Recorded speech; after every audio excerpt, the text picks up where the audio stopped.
16 मेला आहे शनी अमावस्या आणि ही रात्र अशी रात्र आहे जी तुमच्या बंद नशिबाचे दरवाजे पुन्हा उघडू शकते. काम होत नाहीये, काम थांबतंय, पैसा टिकत नाहीये, घरात सतत तणाव, अडथळे, नुकसान किंवा शनीची साडेसाती चालू आहे किंवा वाईट काळ चालू आहे. तर ही रात्र तुमच्यासाठी अत्यंत महत्वाची आहे. त्याच्यासाठी काय उपाय करायचे? तर पहिला उपाय, एका लोखंडी भांड्यात मोहरीचं तेल घ्या. त्यात स्वतःचा चेहरा पहा आणि नंतर ते तेल शनिदेवाला अर्पण करा. याला छायादान म्हणतात. हे नकारात्मक ऊर्जा कमी करण्यासाठी खूप प्रभावी मानलं जातं.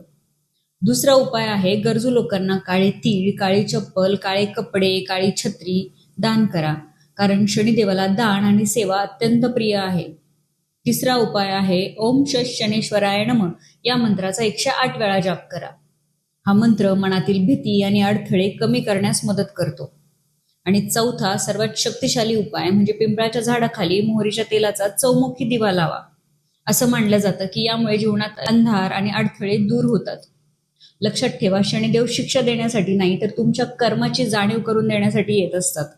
आणि ही शनी अमावस्या तुमच्या आयुष्यातील थांबलेली ऊर्जा पुन्हा जागृत करू शकते. शनिदेवाची कृपा तुमच्यावर कायम राहो यासाठी कमेंटमध्ये जय शनिदेव नक्की लिहा आणि ही रील कमीत कमी 3 लोकांना नक्की शेअर करा. अशा आध्यात्मिक माहितीसाठी पेजला नक्की फॉलो करा. धन्यवाद.